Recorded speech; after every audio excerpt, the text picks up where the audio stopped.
Every who down in Who Newville liked the holidays a ton, but where to get great prices on gifts, they had no idea. None. They searched and they searched for great gifts under $25. Gifts for spouses and friends and even their toddlers. When suddenly one who shouted, Walmart has what you want, knowing they have Lego, Tree Hut, and no prices to flaunt. So they enjoy the holiday season as Who's often do. Cheering and shouting, Walmart has incredible gifts. Who knew? Find gifts they'll love under $25 at Walmart. Oh, Hilton stay, your beds are soft and cozy. No lumpy couch, no stiff futon, no shower line at crack of dawn. Oh, Hilton stay. When you want holiday comfort you can count on, it matters where you stay. Enjoy comfortable rooms and friendly service when you stay with Hilton instead. Save up to 25% this season when you book with Hilton. Hilton for the stay. Terms apply. This episode is brought to you by Nespresso. Gift magical mornings with Nespresso Virtuo Pop. Compact and stylish, Virtuo Pop is made to meet every morning coffee craving. From espresso to coffee, hot or iced, at the click of a button. And celebrate the season with Nespresso's limited edition coffee flavors. Sweet almond and hibiscus, cinnamon and candied tamarind, and festive double espresso. Magic in the making. Shop the holiday gift collection exclusively at Nespresso.com.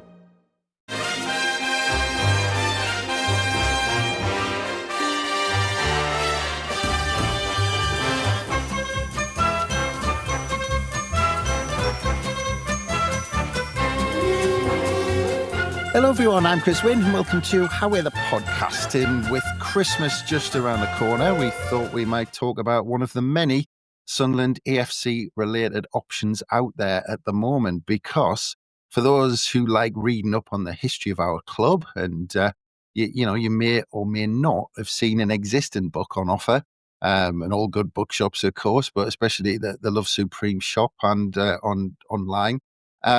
A book that's just been updated for a third edition. And the book in question is All Our Yesterdays, A History of Sunderland AFC, 1945 to 2025. And it's now available.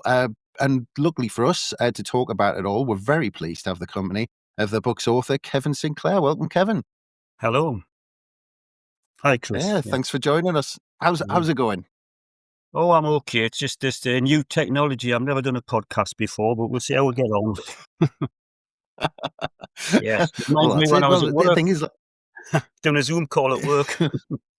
Anyway. Yeah, well, that's it. But the way we're looking at it, we're just down the pub, aren't we? Just for a quick pint to talk about all things Sunderland. Yeah, something good, yeah.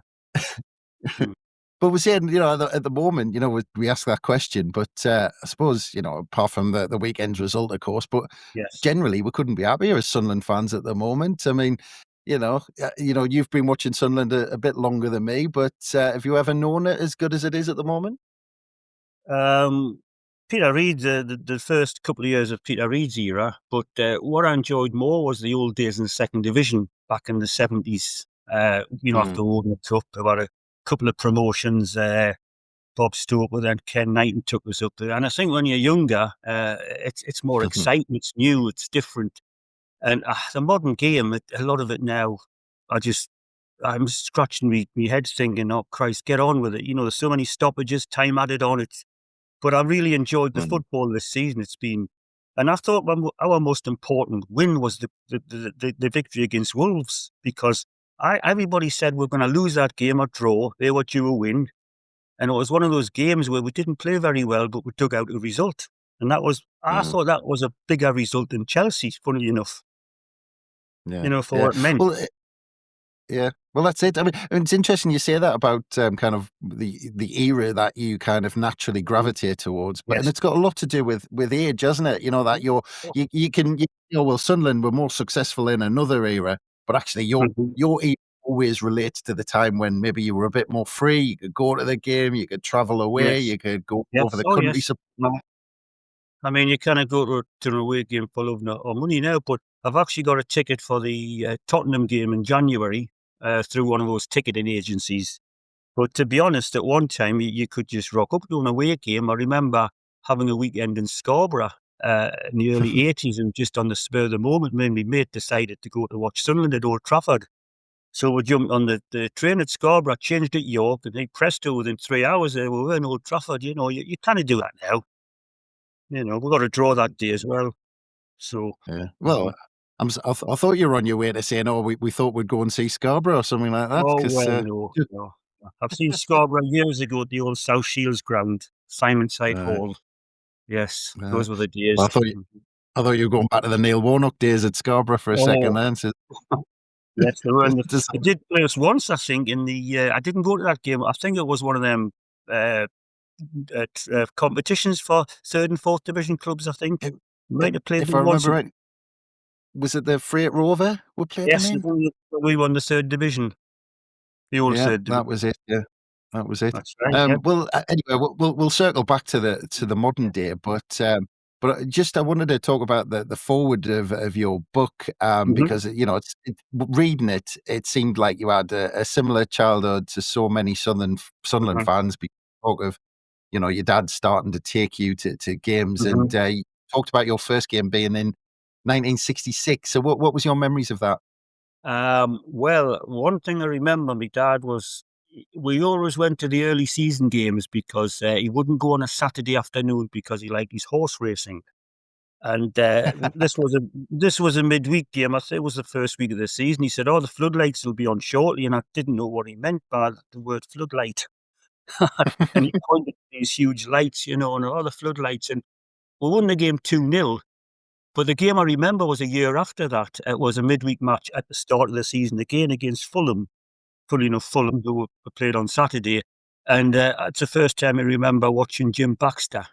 And he was actually sent off in that game with a Fulham player. And that was the start of his demise at Sunderland, because a few months later he was sold to Nottingham Forest. But I do remember that Fulham game because I was in the Fulwell end, and the big pillars that held the roof up.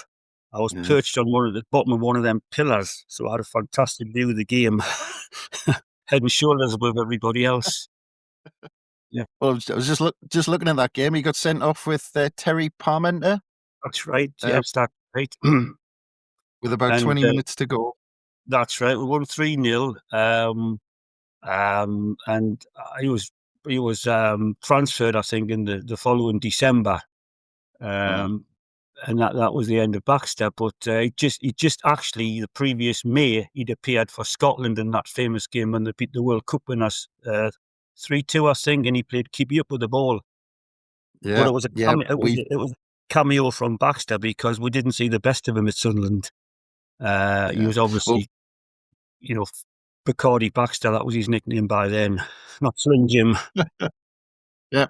Yeah, for anyone who listens to our on this week's, we've got Kelvin, who supports the Scottish side, and quite regularly reminds us about that game when Scotland became world champions.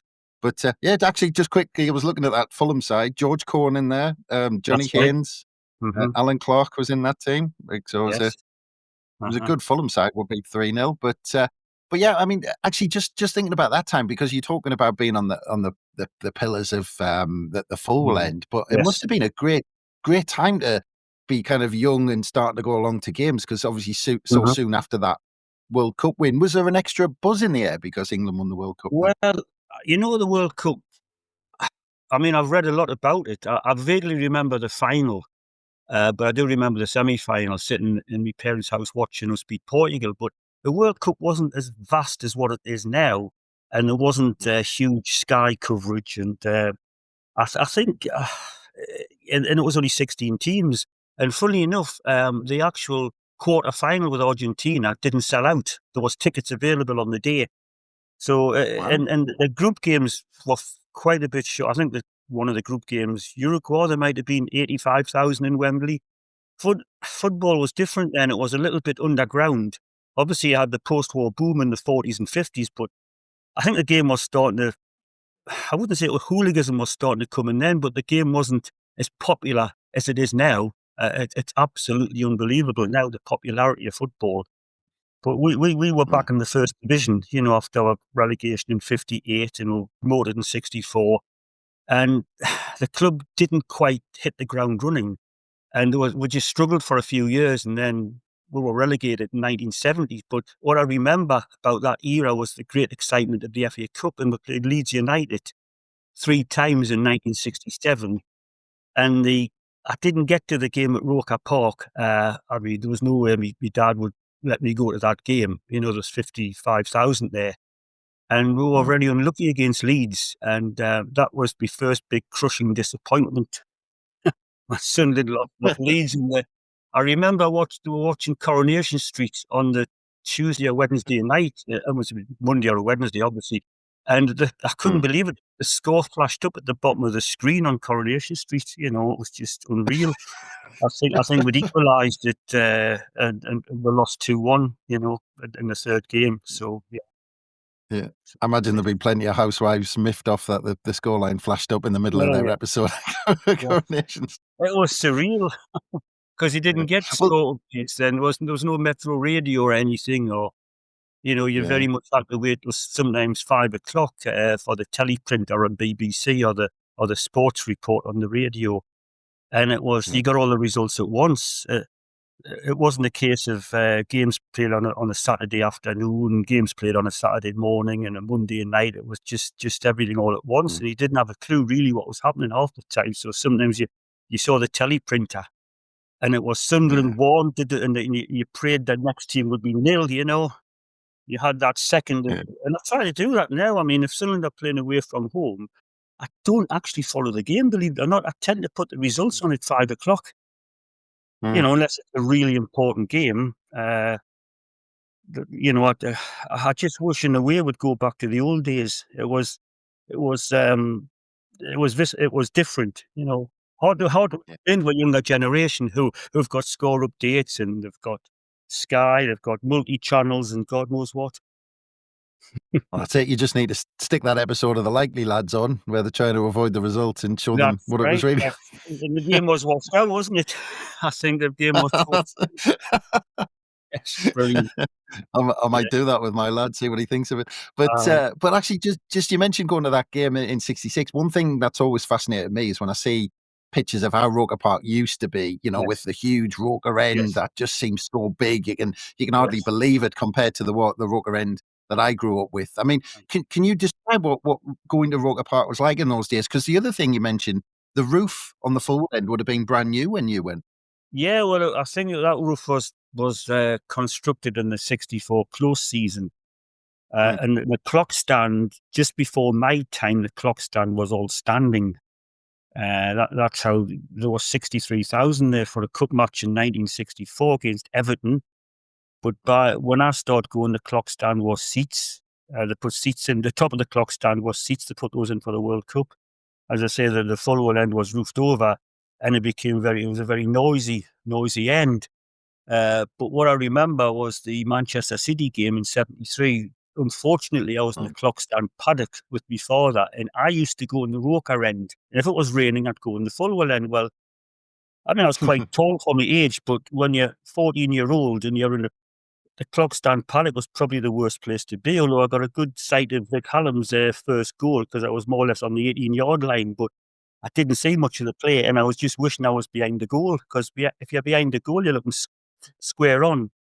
But the paddock, you're back and forward, everybody's surging back and forward. And funnily enough, I thought the ground that night was a lot busier, a lot crowded than it was for the Luton Town game in the quarter-final, even though there was more people at the Luton game. So you couldn't always tell. Sometimes sometimes crowds would cluster in one part of the ground and there'd be a blockage somewhere and it was hellish difficult getting out. Or I remember we played Bolton Wanderers in the 1976 promotion decider on Easter Monday, and the ground was jam-packed, and it was very difficult trying to find a place on the terracing because you were standing on people's toes. And every time, even in the Fulwell end, every time there was a corner, the crowd just surged. And then the ground sometimes would be half empty.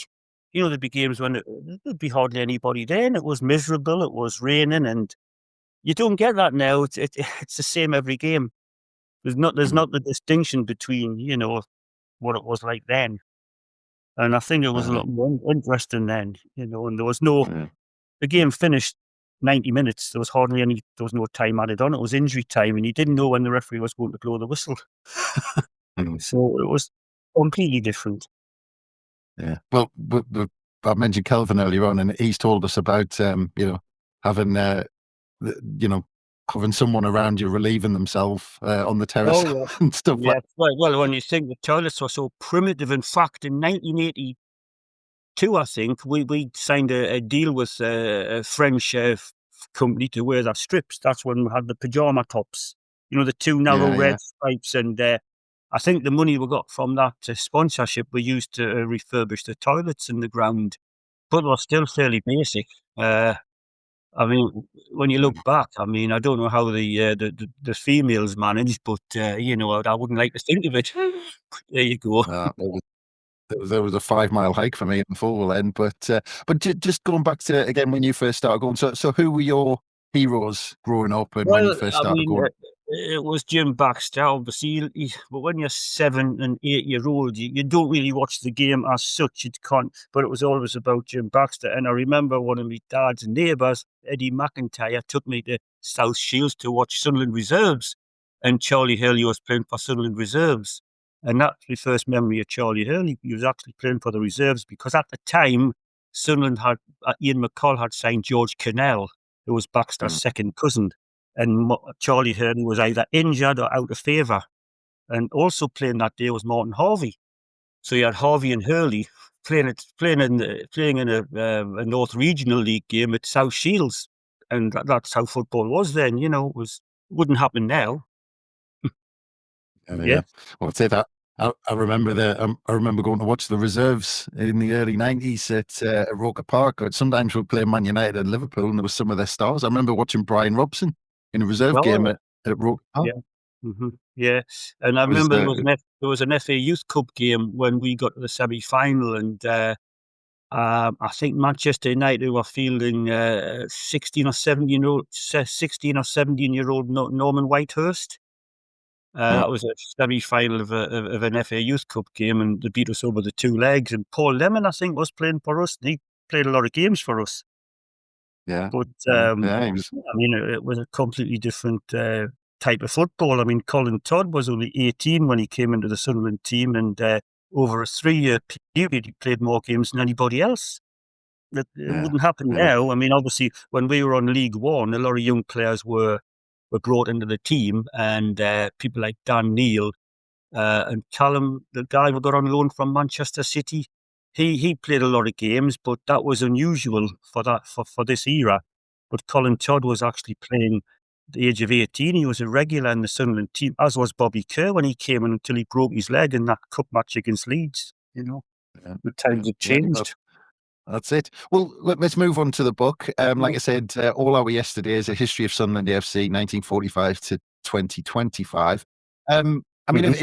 if our listeners haven't kind of picked up on the book or they haven't seen the book, I mean, could you kind of give us a description of it if they're not aware of it, Kevin? Yeah, I mean, the book basically, it's a fairly serious book. I've tried to be fairly unbiased. And the book, the idea came, I'd retired from work and I thought I'd like to do a book. And of course, I didn't realize what an undertaking it would be. And I started off, it would have been round about May 2002, I think. And we were actually just starting the League One, the promotion season, the season that we went up against Wycombe Wanderers in the playoff. It was the start of that season. And by the November, I'd done about 60,000 words, but I'd used all my memorabilia in a lot of books I have, but I Mm. specifically didn't use any books written about Sunderland. I did use the complete history of Sunderland from, I think, 2007, but that was merely the stats background, looking at the statistics. But I did use a lot of older books, like on Amazon, I sourced quite a few books, like Race Carter's book, 1950, Jimmy Bingham, 1960s, his book, Trevor Ford, one or two older books. But I'd done 60,000 words, and a couple of my friends, Jerry Crow and Ray Heelbeck, looked at it and they sort of said, well, you should take this on further, and So I joined the British. I went to the Central Library a few times, but I found that the machines are quite unwieldy there to use. And a lot of the newspapers were now on microfiche. So I ended up joining the British Archive Newspaper Association, or whatever they called them. And I had access to all the sort of provincial newspapers, like the Liverpool, Manchester newspapers, and of course all the old journals, Echoes. And from there, I managed to source some of the original match reports. And the games that I couldn't source, I looked at old YouTubes and old British Pathé and just put my own take on it, And my friend Steve Murdoch, who he's a professional proofreader and he can do other things as well. He basically looked at my third draft and he said, "Oh, this is really good. You mind if I proofread it?" I said, "Yeah." I said, "You won't find many things on it," but he found a load of spelling mistakes and slight little grammatical points. And then he said, "Can I edit it?" I says, "Well, what does that involve?" Because I says it'll just be a light touch. And he pointed a few paragraphs out. He said, "I'd rewrite that. You got to be careful what you're saying about him, because the Cowie thing with Murray and Beatty, and then there was the Adam Johnston." So he advised me, if you're writing about Adam Johnston, basically quote journalists to cover yourself. So there was that side of it, and he formatted the book for me. And I didn't have a clue how to format it. I just had a long stream of 110,000 words, which I broke up into seasons. But he said you need paragraphs, and I mean, obviously, when you're writing something like this, you get carried away. But the difficult thing I found with the book was the trying to cut out the repetition, because you cannot help but avoid the way you write it. You're looking at hundreds of games, so you've got to try and change the book and put personal comments in.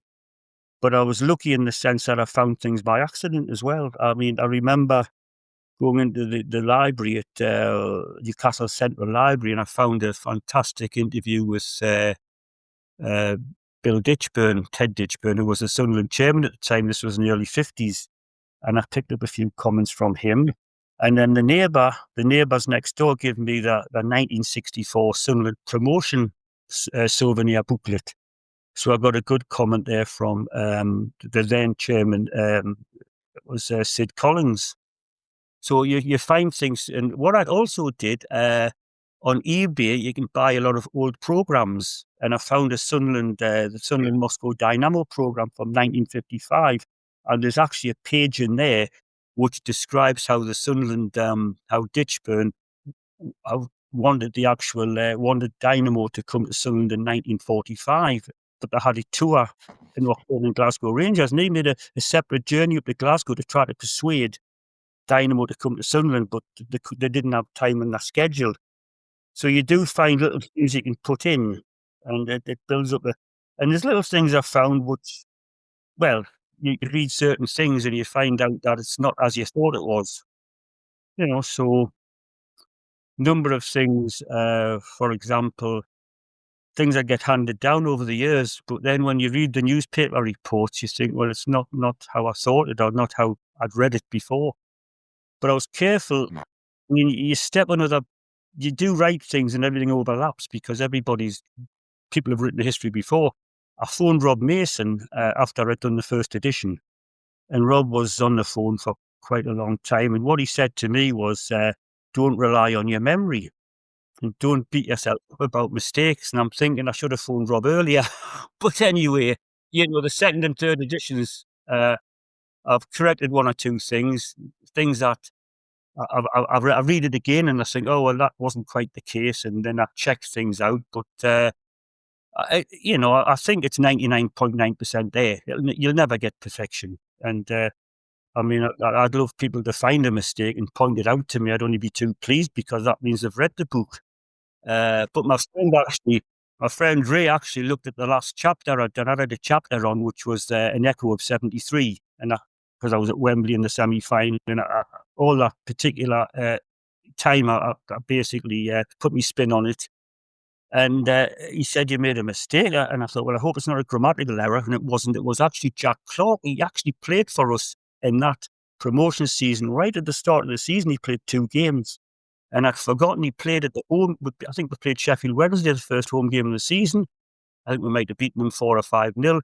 And he played in that game. And in the book, I'd said, he was transferred in a close season. So I thought, oh, well, possibly people might overlook that. But yes, it's been a bit of a labour of love, But again, it's sort of, I was quite lucky. I got a contact with Waterstones. Richard, he got the book in the Waterstones for me. And of course, the Love Supreme, Morton's been very good at the Love Supreme shop. They've been quite a good outlet. And now the book's actually, it's actually in the back page, which is a chain of shops. There's one of the shops is in the Metro Centre. And I've actually managed to get the book into the Baltic Gallery in Gateshead. They took a few copies off me, but it's very much underground. I think a lot of people are not aware of the book because it's self-published. But hopefully, a few more people will become aware of it. And I haven't done it. I mean, I haven't made any money on the book. It's been a loss. I'm not bothered. I mean, it's been a hobby. Paul, the printing place at Dunstan, he's been very good. Paul, I think he's produced quite a good quality book, and for the 3rd edition, I've changed the cover for the 3rd edition. Basically, I got permission to use an aerial photograph of the Stadium of Light. That was arranged through Martin at Love Supreme. So overall, I'm quite pleased. But I don't think I can improve on what I've done.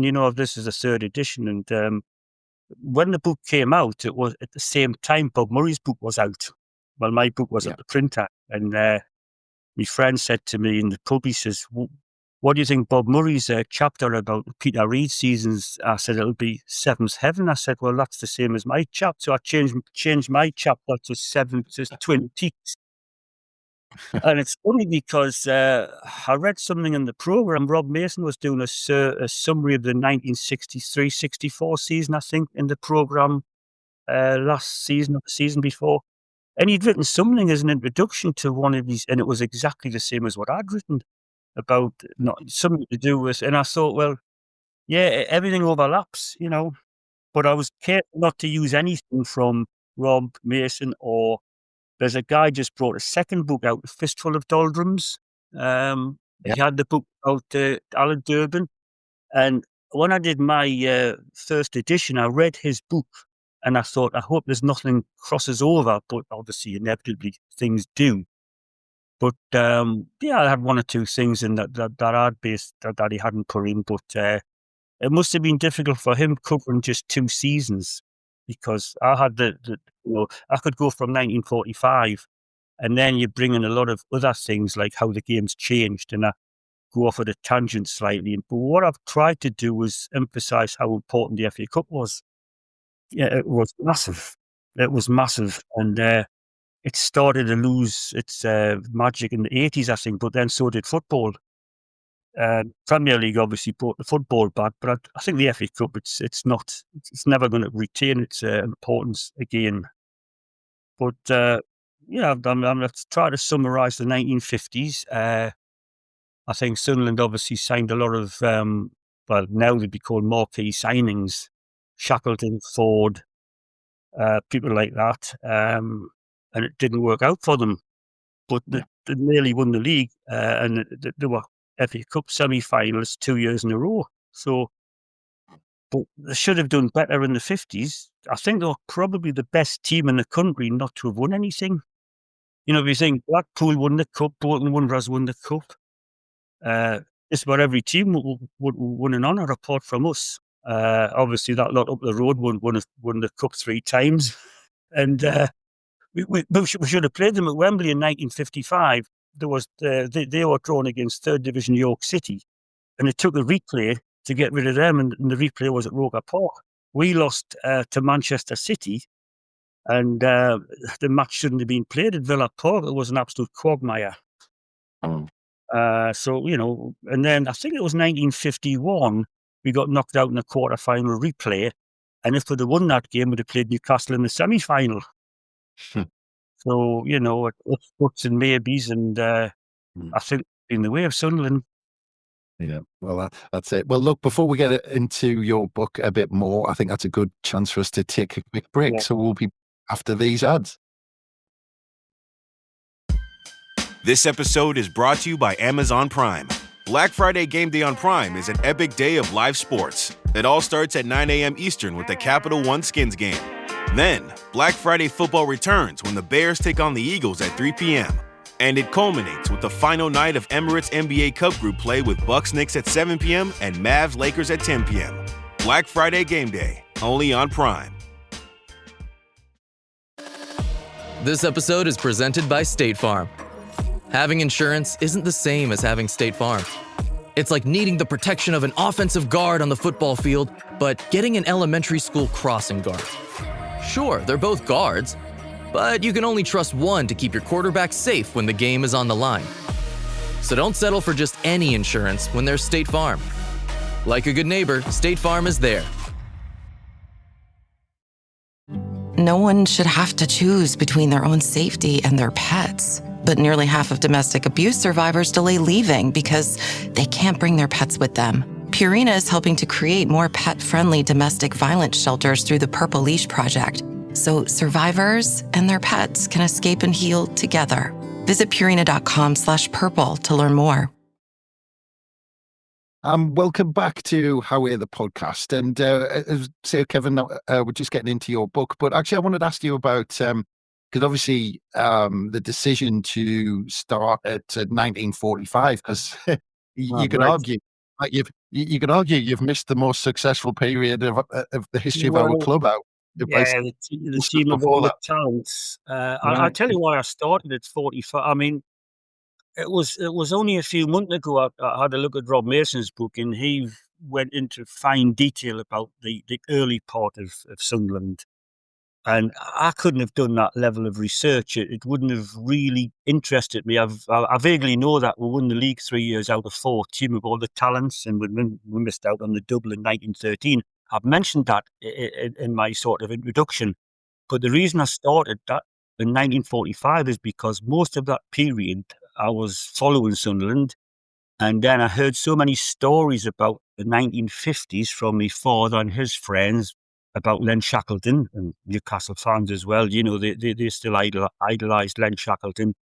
And I just sort of had an instinctive feel for that era. I don't have an instinctive feel for obviously for the 1890s or the 1913, although my father does remember watching the 1930s team when he was a young lad. But yeah, that was his era, 1930s, 1950s, but it was mainly the 50s that I heard so much about. And there's a lot of stuff out there about the 50s. There wasn't many books published about football then, and I just found it interesting. It was mainly to do with Shackleton, Roker Park, as it was, the big crowds. I remember, funny enough, I mean, this might sound sad, but if you go back to 1980, 81, I used to spend a lot of time. I was studying at Newcastle at the time, and I used to spend a lot of time in the Central Library. In them days, they had the Evening Chronicles and the journals in big red binders, and I used to go through them. And I was fascinated with the period in the 50s and the 60s. And I remember everyone used to go on about the 1964 match against Manchester United when the Roker End gate collapsed, and there was 120,000 people. And I was just saying, no, that's exaggerated. It can't be true. And lo and behold, I read the report in the journal, and I have somebody gave me a copy not a couple of years ago of the Journal newspaper, March the 5th, Thursday, and it had the headline 70,000 in Roker Park, 50,000 locked out, and it was front page headlines, and that fascinated me, and I thought, oh well, the stories I've heard haven't been exaggerated. And there was different things I was told about the how we basically blew promotion on the last game of the season when Chelsea beat us 1-0 in 1963, and there was 62,000 at the Stoke game, and I'm thinking, this is crazy, because at the time Sunderland were getting crowds of 15,000 and 16,000. And I thought, well, is this true? And I found all these things out. I was quite fascinated by people. People have said that I live in the past, and the past is a better place.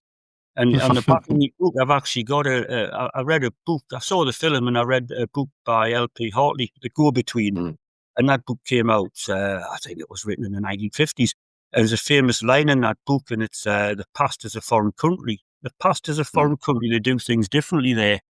And so I put that on the back of the All Our Yesterday's book because it fascinated me. I cannot really. Yes, I mean, as you get older, the years pass quickly, I think. And honestly, there's things now. There's so many players played for Sunderland, I can't remember them. But they only played about 5, 10, 15 years ago.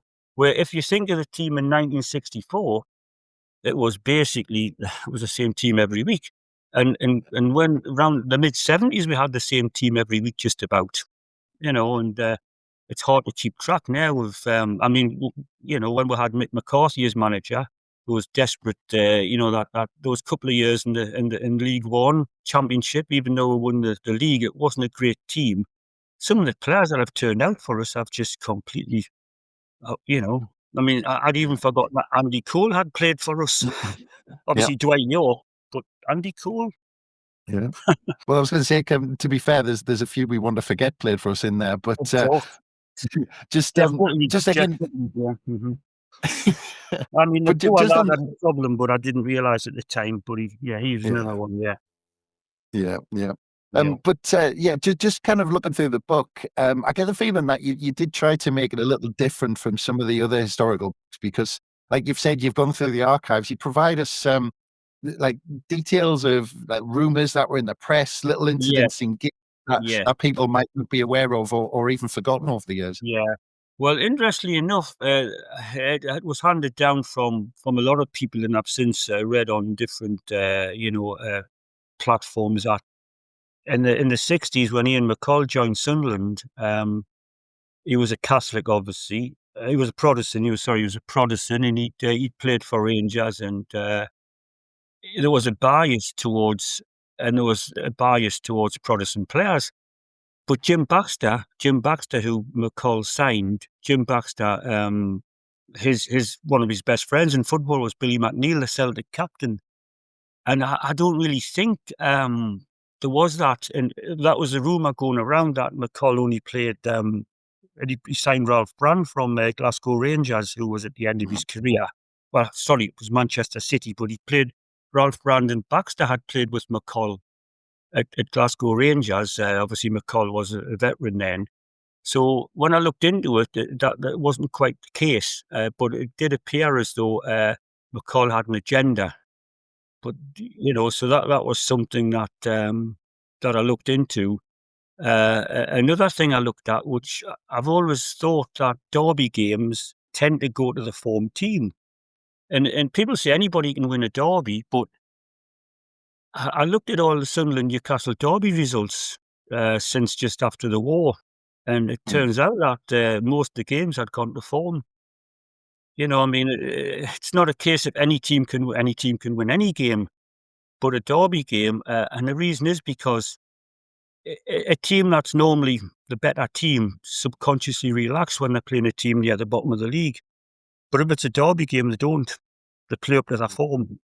And when we basically won promotion in 1980, we took a draw. I think we'd beat Newcastle and we lost to Newcastle. But the year before, Gary Rowell got his hat trick, and we took a win and a draw off them.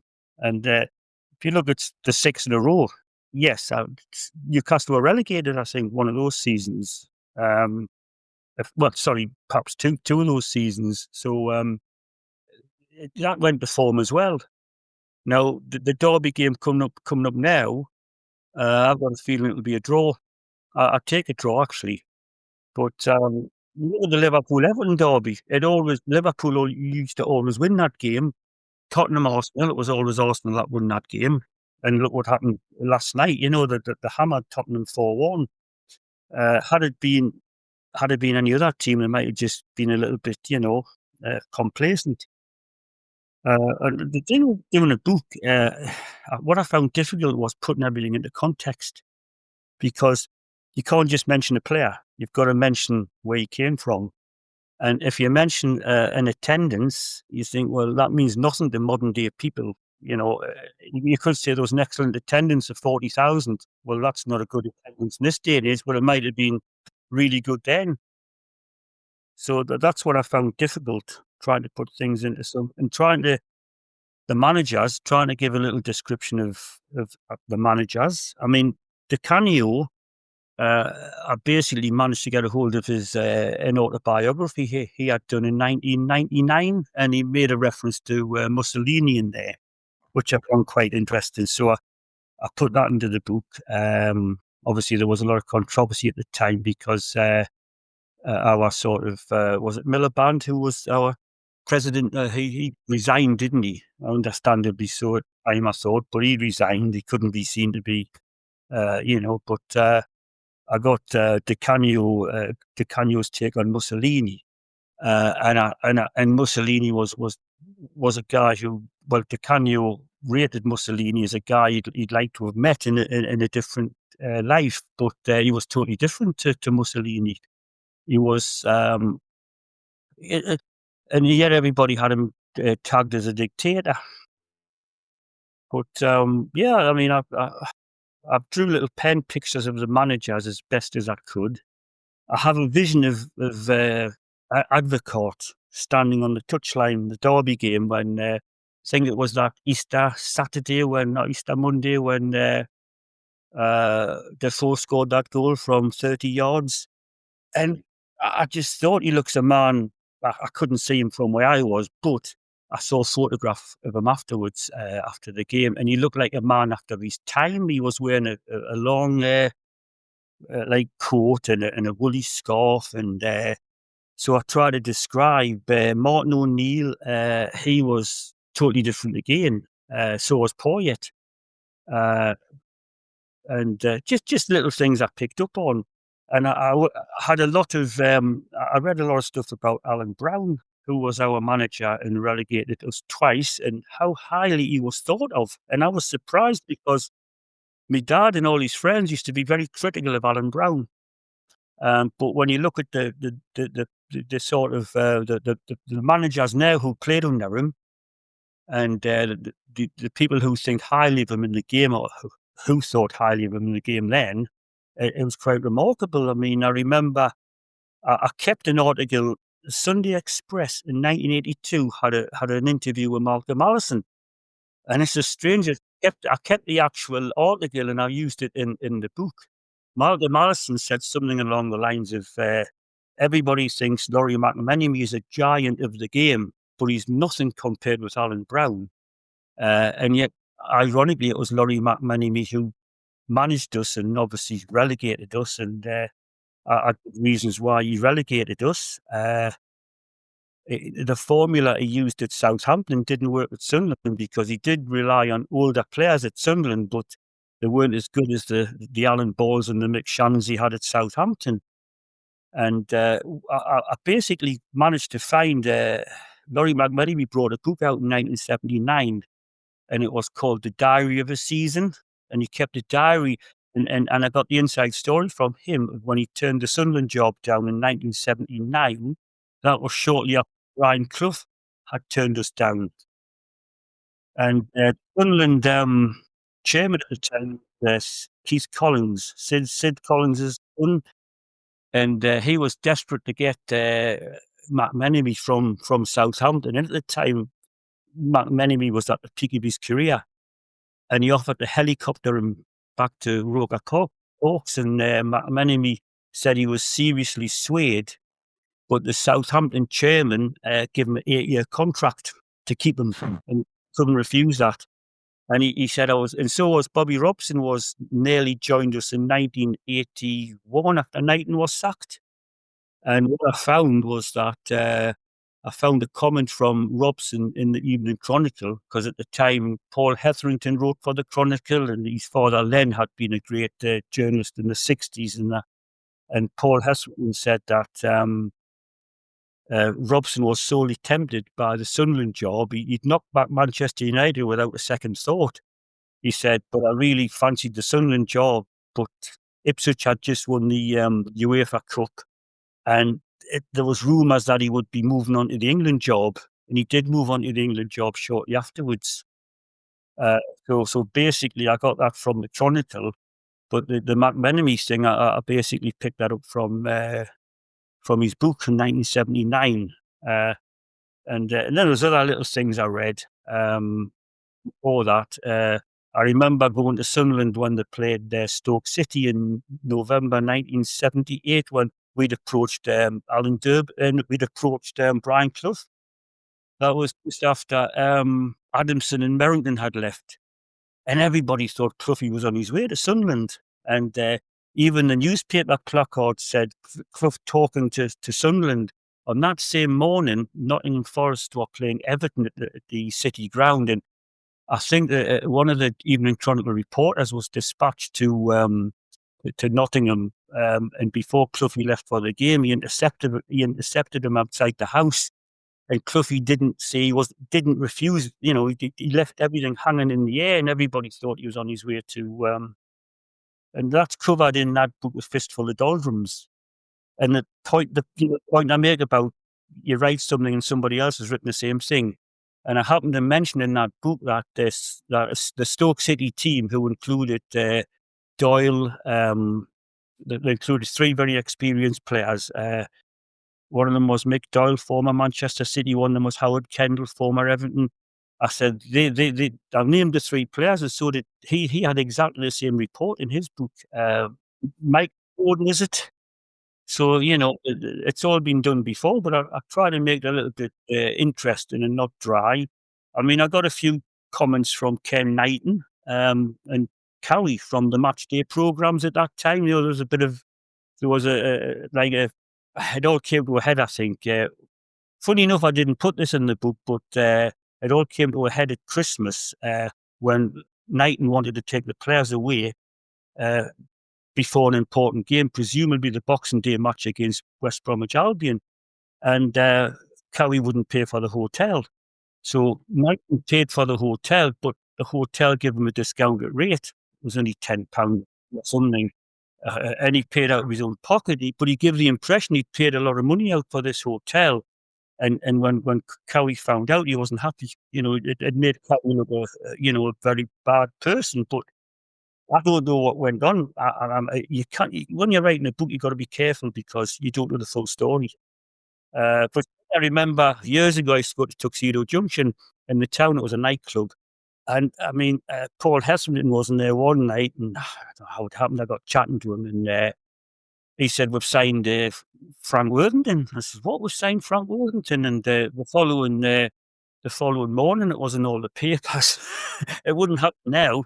I mean, there'd be agents involved, and God knows what, But it was a different world then. Almost a lot. I mean, I used to love reading the newspapers when I was a kid. Now I don't bother. It's not opinion really, Yeah, you mentioned Len Hetherington, who wrote in the Evening Chronicle there, and you also mentioned Arthur Appleton in the book, who providing the information about Sunderland. And growing up for me, it was the likes of Jeff Story. But yes. But in the age before we could see games easily and read pretty much any update by anybody at any time on the internet, I mean, we've got to look back and think people like that were so important in documenting what was happening at Sunderland at the time. Yeah, I mean, the Doug Weatherall, he was a Sunderland fanatic, and from what I understand, Doug Weatherall still goes to the games. But then you had Bob Cass, who was, I don't know if he was actually, when Sunderland won the cup at Wembley, the Sunderland players allegedly threw him into the bath with his suit on. But yeah, Jeff Story. But you see, I lived at Heb Jarrow, so I didn't really read the Echo, but I used to read Len Hetherington, and the Newcastle guy was John Gibson. And for all Gibson's black and white through and through, I think he's a fantastic bloke. He's a real character, and Gibson's old school. Anybody listening to him, and up till a few years ago, he still used to get in the town for a drink, and he had that aura about him. And it was just a different era then, wasn't it? But Yeah. funny enough, you find things by accident. And there's a book I was reading. It was a goalkeeper. I vaguely remember his game, called Reynolds, who played for Tottenham. But most of his career, he played for Southampton. But one of his first games for Tottenham was against Sunderland in 1954 or 55, and he actually had the book I'm reading. They actually had a photocopy of the match report. And I thought, oh, that's interesting. It was a fantastic report about Shackleton and that. And sometimes I would never have found that going through the archives, because you've got millions of games. And it was written by a John McAdam. And I thought, oh, this guy sounds interested. And who is he? Because I couldn't see what the newspaper was. So I had to look up John McAdam, and I found out he was writing for Daily Sketch at the time, which is now defunct. And I found out John McAdam had brought a book out in 1955 or 56. So I managed to get the book off Amazon. And I'm reading this book. It was brilliant, because it was on about how the reports were done years ago. And these terms they used, like the goal was a citadel, the net was the rigging, a team that fouled a lot were using dubious tactics. The ball was a spheroid, and I put that in the book just to give it a little bit of.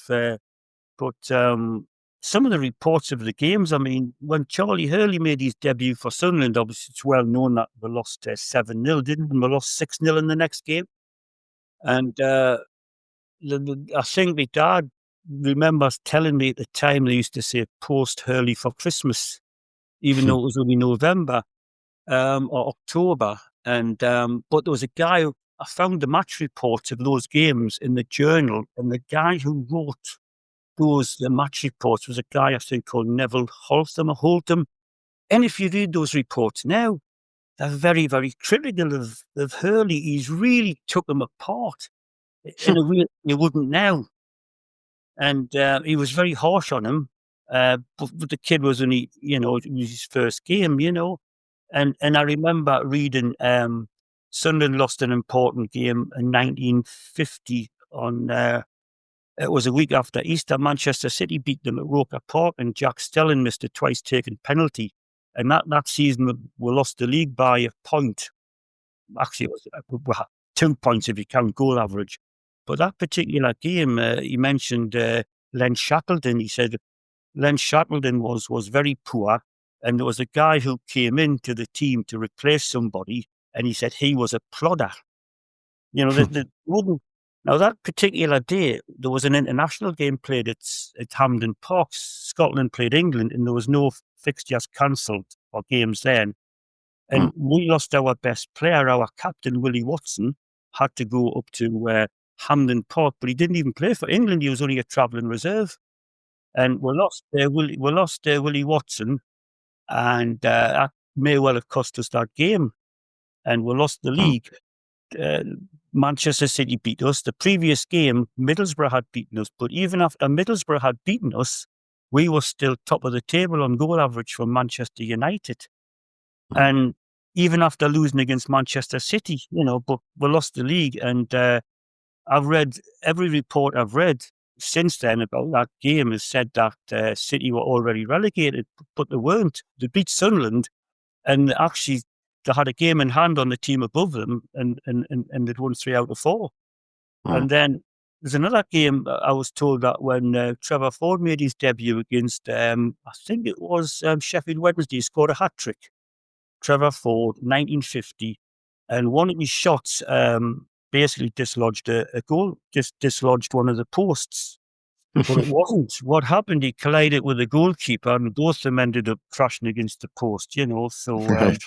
But I went, the thing about Ford and Shackleton, I read Trevor Ford's book, I Lead the Line, and that's what sparked off all the controversy over the illegal payments scandal. And Trevor Ford and Shackleton, they didn't like each other.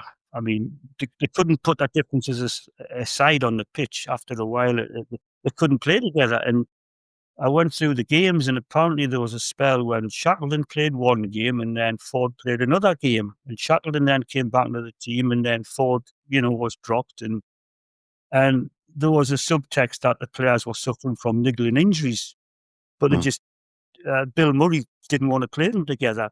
And then they finally came together for one game, and Sunderland got beat off Liverpool.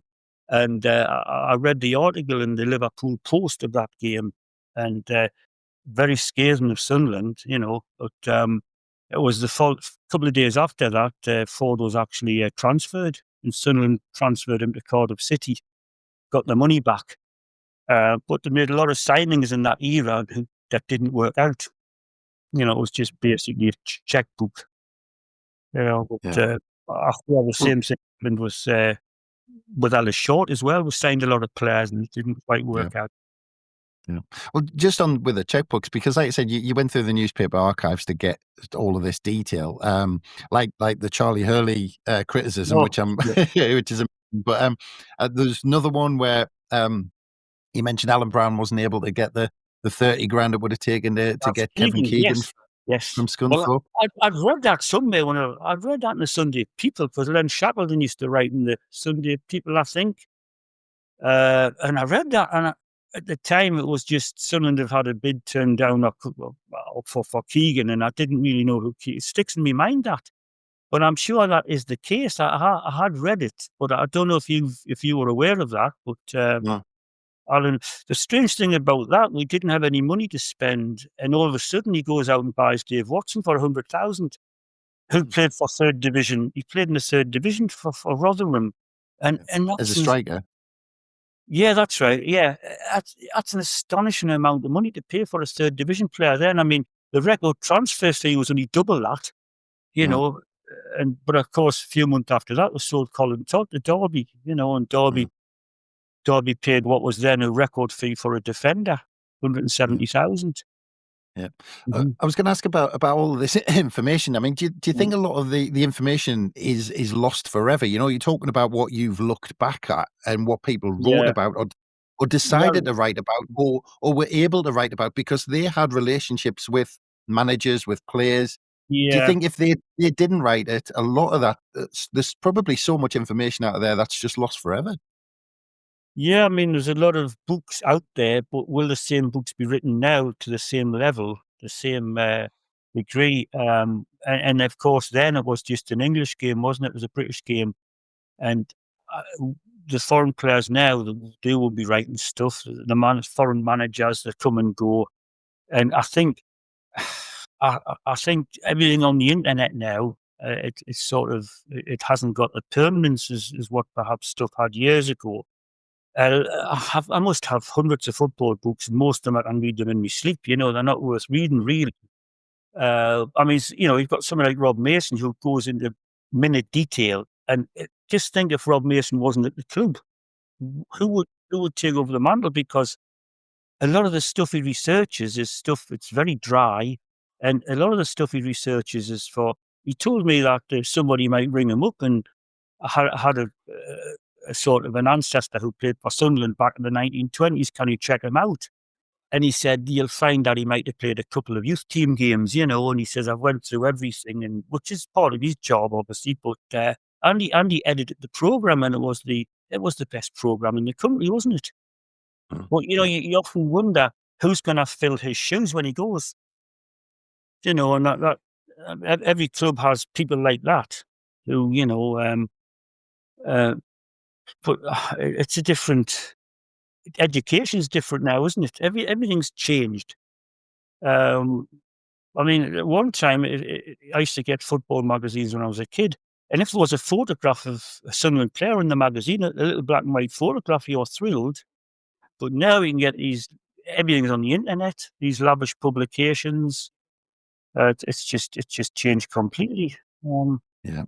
Well, look, let's touch on something specific because I think you touched on it earlier on. But I want because you've got a chapter called "The Manchester United Night," and it takes us through the FA Cup quarter-final with Sir Matt Busby's side in 1964. Yes. It's interesting because Bobby Charlton devoted a whole chapter to the games in his book, and Martin O'Neill told us that he got the cane for trying to hide the fact he was listening to play on an old Yes. crystal radio in his boarding school in Ireland. But I mean, even, it's way before my time. Your first game was a couple of years later, but it's still up there as two of the best cup games in Sunderland's history, isn't it? It was actually what was the FA Cup was important then, and the thing to remember. In 1961, we'd reached the quarter final. We had that game against Tottenham when Danny Blanchflower said it was the loudest roar he'd heard when Sunderland equalised. Willie McFeet, whose career was tragically ended, I think a year later by Leeds. But anyway, 1964, I honestly think football was in the doldrums then. I mean, the game was starting to lose its mass appeal.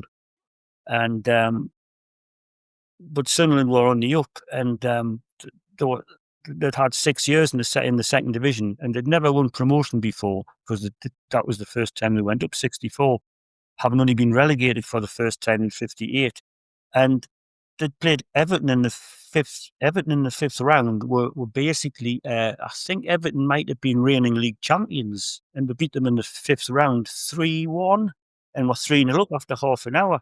I always remember Eddie, one of my mum and dad's neighbours, he said to me it was like being in heaven when beating Everton 3-0, and there was 63,000 people in Roker Park, and they didn't make the Manchester United game all ticket because they didn't have time to print tickets, and honestly, there would have been 120,000 people trying to get in the ground that night. A lot of people didn't even get there because. But funny enough, if you look back to 1962, January, we played Southampton in a third round FA Cup game, a replay, and the official attendance was 58,500. And at the time, both clubs were outside the top 3 or 4 of the second division. And it was only a case of, it was a third round FA Cup game. So if we can get nearly 60,000 to watch Southampton for a third round game, it stands to reason there would have been double that at the Manchester United game. And I looked into the reports in the Journal and the Chronicle, and yes, I mean, that's something that I looked at that back in the early 80s when I used to go into the Central Library. And I was astonished, and I'm thinking, oh, it must be exaggerated, but obviously it wasn't. But that particular story, I've since found out, it was headlines in a lot of provincial newspapers. Aberdeen have got a morning newspaper, and at the time, and there was headlines in their morning newspaper on the front page. But the annoying thing about that game, there was no actual proper coverage of it. I mean, the coverage of the Everton game is pin sharp, and if you go back to 1955, the coverage of the Moscow Dynamo game is pin sharp. That particular game, Sunderland played in fluorescent cherry-coloured tops for the floodlights. But it's annoying because they have got a little bit coverage of the Man United game at Roker Park, but you can't really make anything out. And the other thing, which if you go, the Manchester United game, I got a few quotes from one or two. There was a woman who lived in Sunderland Terrace, behind the Fulwell end, and she said there was thousands of people in the street, and there was actually garden walls knocked down. With the people were climbing over walls. The problem with that is you can't write too much about it, but it was obviously a fairly important thing. So that's why I wrote a couple of pages, and it was actually a bittersweet season because for all we won promotion, it was almost an anticlimax because we finished second to Leeds and we'd lost the chance of going to Wembley because that particular season was 2 second division clubs in the semi-final, Preston and Swansea. And if we'd have beaten Manchester United, we would have played West Ham, who were only mid-table in the first division. So there would have been 3 second division clubs in the last 4. And that's why there was so much excitement. Of course, we won the cup in 73, which that was 9 years later. Yeah. Well, those Man United games, just ridiculous how Man United got out of jail in those first 2 games. But just on... Sorry, in the third game, we were leading 1-0. Shot. Yeah. And there was 55,000 people at Huddersfield. Yeah. Sorry. Well, like I said, those games looking back, I mean, you just would have loved to have been there. But mentioned the 1973 Cup win, and you've mentioned it a few times, but is that because there's been so much written about that? Is that quite difficult to cover as a topic? Well, I looked at it from a different perspective. I got the books from Brian Moore and John. It was Barry Davies and Brian Moore who've written books, and they covered the game for ITV and BBC. So I got a little angle on them from them. And I looked at I wasn't at the 73 final for all I went to the Luton and Man City and Notts County games. I watched the final a few times, and I mentioned a few things that perhaps had been overlooked.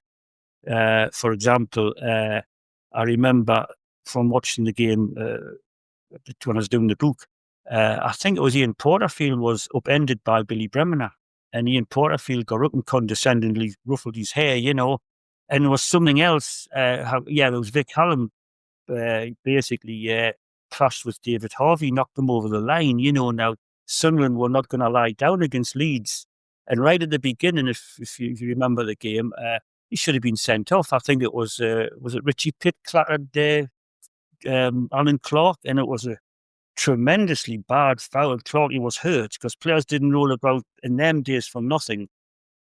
But what I liked about that game was actually I found a photograph. I've got a lot of books about Leeds United because I as a kid I hated Leeds, but that's gone now.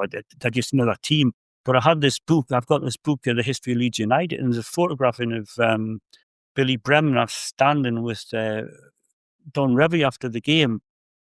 And I just thought Don Revie looked like Dick Dastardly, which, and Dick Dastardly always had Muttley alongside him. Muttley, the dog, and I thought, well, where's he was full of Schadenfreude, Muttley, but he wasn't at Wembley, obviously. Everybody watching the televisions back home, the whole of the country wanted Sunderland to win. And here's something I found out as well, which I put in the book. Graham Greene was it Graham Greene? He was a really famous Times reporter, football reporter. And he actually, he was in the press box at Wembley wearing a red and white scarf. And he was, reporting on the game, Can you imagine what Sunderland town centre was like after the game? I mean, it was people were waiting at the train station for the fans to come home, not the team, the fans, and the fans were getting off the actual train. They were hoisting them, head high through the town, and it would have been fantastic. I was at that Sunderland QPR game, and after we won the cup, and that's when there was a riot. And the referee called the players off the field, and Bob Stoke, who I think he went round there and calmed everybody down. And but the players had been on the drink for 48 hours. Well, actually, they had to play Cardiff on the Monday after we won the cup. We played Cardiff down there, and there was a bus, a northern bus that had its roof taken off, trying to go through a low bridge in Jarrow, and that bus hadn't been repaired, and that's what Sunderland used as an open-top bus when they came through Sunderland, to parade the cup on the Tuesday night. Yeah, and the engineer who did it was John Ficklin. Is that right? Oh well, hey, I wish I'd known that. John Ficklin, and because of that, he just as it was setting off, he jumped on the bus and was sitting on the bus. Never, John Ficklin. Yeah, he came into the club, didn't he, round about the early 90s, didn't he? Just before Peter Reid, because one of his first jobs, because all the money he invested went on Brett Angel. Oh my God, Brett Angel, yeah. And then one of his first jobs was to sack Mick Buxton after that Barnsley game. But actually, just going back to that 73 final, because you mentioned in the book the dynamics between Stogo and Revie. Yes. But what you can throw in as well, because up in the studio you had Brian Clough. So there's this interesting triangle there that day, because Clough couldn't stand either of them two. Stogo couldn't stand Revie. And you had Brian Clough trying to decide who he wanted to win in the studio. I think Clough, he said Sunderland would win. I'm sure he said that the night before. No, in fact, he was the only one in the studio who said he thinks Leeds will win, because Bobby Charlton back. Yeah. All right. Yeah. Yeah, that's the strange thing about Brian Clough, and I'm going to tell you something here that nobody's ever pointed out. And I went through all the record books, and how I was alerted to it was I checked his record in Middlesbrough, and Middlesbrough beat Brighton 9-0 in a second division game. Cloughy scored 5 goals, right? There was a lad playing for Middlesbrough. I don't know who it was. It might have been Peacock or somebody. He scored 2 penalties, and I'm thinking, hang on, why didn't Cloughy score a penalty that day? He never, ever scored a penalty in his career. I went, I mean, that's strange. And so I basically, therefore, took a view that he's never taken a penalty in his career. Now, were you aware of that? Because I was never aware of that. He's never scored. How many more goals would he have scored? And he only scored 1 first division goal, but that was when he made a failed comeback. And the other thing was he'd been out the game for 18 months, and he got back into the Sunderland team at the start of the 64-65 season, and they played him 3 times in a week. It wouldn't happen now, would it? He'd be eased in. He played 3 full matches. One of the games was a 3-each draw against Leeds. I think that might have been the game that he scored his only goal in, but it wouldn't have happened now, would it? Well, I think he always regretted giving up too early, and there was a thing with the insurance money with the club as well. Yeah, I think the club wanted the insurance money off him, but he always thought Sunderland treated him quite well. Actually, he never had a bad word about Sunderland. I think, and the same with Len Shackleton. The same with Shackleton. But having said that, I think it was George Hardwick wanted to keep him on as the youth team coach with a view to basically taking over from him long term. And Hardwick was sacked. He wasn't given a contract, Hardwick, but he came into the club, I think, in the November, and more or less said, if you keep us up, we'll give you a long term contract. And the club reneged on that. But just before they tried to get Hardwick, Don Revie had agreed to come to Sunderland. Don Revie, he basically, the Leeds Post said that it was a done deal. Revie was on his way to Sunderland, and that some of the players would follow him. And again, a bit like how Southampton gave an 8-year contract to McMenemy when Collins approached him in 1978. What Leeds did, they tied Revie down with a big contract and give him a pay increase. And there's a lot of bad things said about Don Revie, but there's 2 sides to every story. And obviously, he was ahead of his time, very professional, very ruthless. You could almost say he instructed his players to cheat. But he was a very good family guy, and the Leeds players loved him, and he played for Sunderland as well. So if he'd have come to Sunderland, how different would it have been? Well, yeah, just a quick, the very last question on Clough, because I could talk about Clough all day, but I'm always fascinated when I've done as much reading as I can around the topic, and there's always the quotes that people come up with Clough, crawling on broken glass and all that sort of stuff. But I always get the impression that he always used his links with Sunderland to get more money out. You did mention that. I mean, he was very ambivalent in November 78 after Merrington had joined Adamson at Leeds, and he gave the impression that he wanted to come to Sunderland, but I think he wanted the glory of knocking us back. But there's something in the book I wrote when we got Stoke as manager in November 72. I did put something in the book and saying that he wasn't approached Clough. On second thoughts, I think we may have approached Clough and he might have just refused us. I did read something that he turned up at Roker Park for the interview and he was worse the way for drink. But I couldn't substantiate that. But I was aware of that, and I didn't put that in the book. But I think he wanted the job, possibly when Ian McCall was sacked, he would have wanted the job, 1968. But I think at the time we had Alan Brown lined up for his return to Sunderland.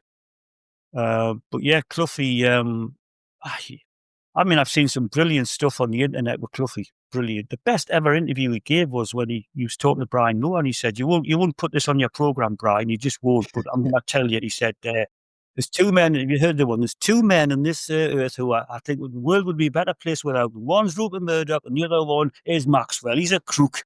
But you're not going to show us that on the, but he was bang on with Maxwell, wasn't he? Yeah. Bang on. Yeah. And Well, actually, that story about Clough turning up worse for wear is in David Snowden's latest book, I think. I've So, read that, skimmed his book. yeah, Yeah, it's full of yeah, dollars. that's an interesting one. But I was just going to ask, because we're gravitating towards kind of, years gone by, but, talking about the modern periods that you covered, Yeah, is that more difficult because, there's so much to go off and it's still fresh in people's mind? there's a lot of movement. There's managers coming and going every season. There was a lot of close season signings. You know, it was difficult. It is difficult because things move that quickly in football now. And this business about Ellis Short, how he sold the club on, what he did practically give the club away, didn't he? And you had Donald, Donald and his sidekick Mesfin. He had them Yeah. coming in, and then they weren't there that long, and then this other guy took over, and it becomes, and then there's that managers aren't managers anymore; they're coaches, and they've got directors of football, and it's a lot more difficult to put everything into perspective. And the years just pass that quick. I mean, the old timers would rattle off the promotion team or the actual cup winning team.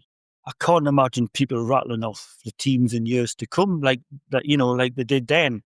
I mean, even Allardyce. I mean, that era there. There was 3 or 4 players came in the January window, and the team changed more or less completely.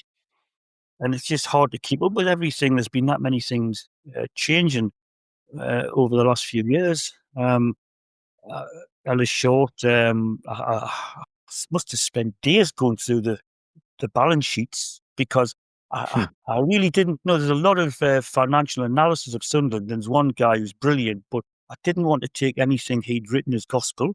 So I had my own take on it. And I've got a little bit of a background in numbers. And it was fascinating going through all the audited accounts and that. And trying to form a picture of an Ellis Short converting his debt to equity, and that loan we took out was a shocker. That's £80 million loan, and it was wasted on Rodwell and Johnston, and there's things like that happening. And I got bogged down in all the financial fair play, and then I thought, well, hang on, let's just give a brief overview. It's I know that book will do that, but I think hopefully I've got the balance right, between what happened on the field and what happened off the field. Yeah. Well, that's it. Well, look, as we said, this is the 3rd edition. I mean, what do you think? You're going to keep on kind of updating the book when you feel there's a need, or have you got another project up your sleeve? I don't.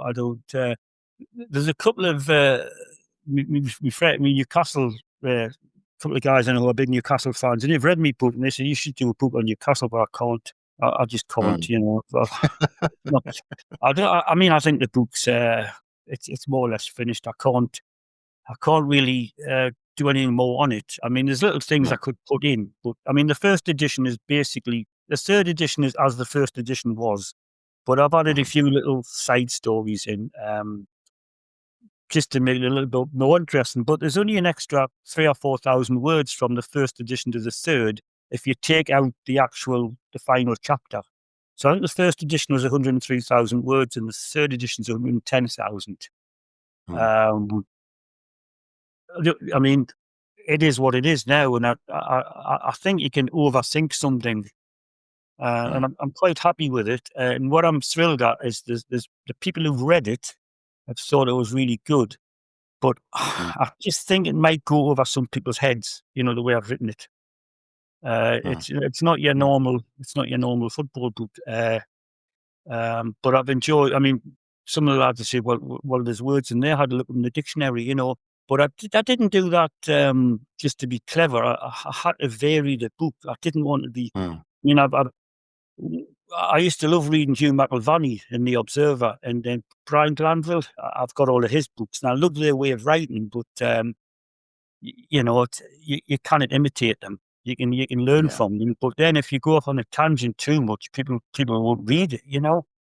Yeah, that's it. Well, absolutely brilliant when of course I've gone through it, but absolutely fantastic. But just on the modern day again, Kevin, do you still get along to games, and what do you make Yes. of this current Sunderland at Well, the I'll minute? tell you what I make of this team. We've got a fantastic three central defenders. Alderete is my favourite, although he's out at the moment. It's been a long thing with a concussion. Ballard is immense. Ballard, to be honest, he didn't look that good in the Championship, but he's improved. But he did come back last year from injury, and he was outstanding for a couple of games, and he got cropped again. Outstanding, and he brings the ball out of defence very comfortably. And the other guy, Nordy, I like him. I think the two full backs, I think Hume stepped up. Is he the answer? I don't know, but you kind of criticise the kid. And I think the other lad, is it Ronaldo or Ronaldo? Ronaldo? Yeah, that daft sending off. I keep going back, and nearly cost us because we had those tough games coming up. But I think my back line is the strength of the team, and of course, Xhaka, Grant Xhaka, who what amazes me about him is how creative he is. He's made goals out of nothing. And the rest of them, I mean, Siddiqui, I think there's a player in there. He looks, and Isidore surprised me. He's done a lot of stuff on his own up front, and people say, well, he's too slight. He's not physically enough. Well, you don't have to be if you've got that quickness and alertness, and he knows where the goal is. He gets his shot away quickly. I quite like Talby. It's a shame the players from last season haven't stepped up, but that shows you the gap in the leagues. I mean, it tells you how well Hume's doing if he's getting a regular game. For all people might nitpick, but I think he's doing remarkably well. Hume and Ballard and Isidore, the three of them have stepped up, and I'm looking forward to Mundle coming back, because I think Mundle is a fantastic footballer. He's got he can cross the ball. He's got wonderful balance, and you look at somebody like Jack Clark, and I always thought he was better than Jack Clark. Tommy Watson, disappointed when he left us, and when you look back, £10 million peanuts now, isn't it? We could have kept him, but yeah, exactly. Yeah. But I think we should be okay. For me, the important game this season was Wolves. I honestly, when we beat Wolves, I thought, well, that's it, we're staying up. But I still look at the bottom of the table, sadly, and we're getting beat. So I said to you before that if Sunderland are playing away from home, I don't normally follow the games, but I had a sneaky look at the results, and I saw that it was a 2-0, wasn't it? Was it Bournemouth who were playing? Yeah, 2 each. The drew against West Ham. And I just thought, oh, Christ, West Ham are winning 2-0. And I had that moment when I thought, oh, well, dear me. But then, of course, it was 2 each. So I still look at the bottom of the table. But I've been through that many promotions and relegations that I'm not bothered. It goes down to the last game, and it's a lottery sometimes. And you can't, look what happened in 1977, how the Bristol Coventry game, how we only had to draw at Everton. Even if we drew, if that game ended in a win for either team, we were safe. And I go back as well to the last season at Roker Park, when I think we lost at Wimbledon, the very last game. But before that, we had a midweek match with Southampton, the second last game at Roker Park, and all we had to do was play a draw with Southampton, and we're going all out for a win, and we got beat 1-0. And that point would have been enough to keep us up. So if buts and maybes, but I think we're okay. But I do like our defenders. I do like, but things can change quickly in football. We'll have Coney and Kabul under Allardyce, and I thought Coney was fantastic, and Kabul, suddenly the two of them were immense, and then Coney was sort of unsettled after interest from Everton. With the benefit of hindsight, we should have sold him, but and Kabul, for some strange reason, was transferred at the end of the season. And all of a sudden, we're struggling. We had people who weren't up to it. So things can change quickly in football. I'm just enjoying the moment, not looking too far ahead. The cliche, take every game one at a time. I know there's a derby coming. I was going to say, it's tough when you got them on the horizon, but that's it. Hopefully we keep enjoying watching Sunderland mixing it with the big boys for a bit of time to come. But that just leaves me to say thank you very much, Kevin. It's been an absolute pleasure, and we wish you all the best for the third edition and beyond. Just to thank Steve Murdoch, who did proofread and edit the book, and Ray Heedbett and Jerry Crow, who have kept us interested and were very encouraging with their comments. So just to mention them three. Anyway. Good stuff. Brilliant. Well, thanks again for your time, Kevin. Thanks again for everyone for listening. Firstly, check out Kevin's book if you're looking for a present for Sunderland Fanatic for Christmas. But also look out on the Roker Report website for all the latest on Sunderland AFC, as well as our daily releases on How We Are the podcast. But from us, it's bye for now.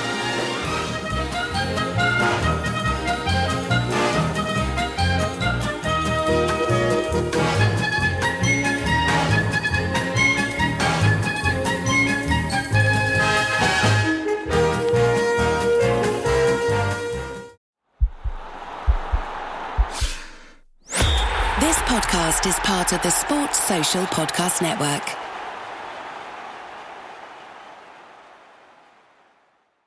Hey, Ryan Reynolds here.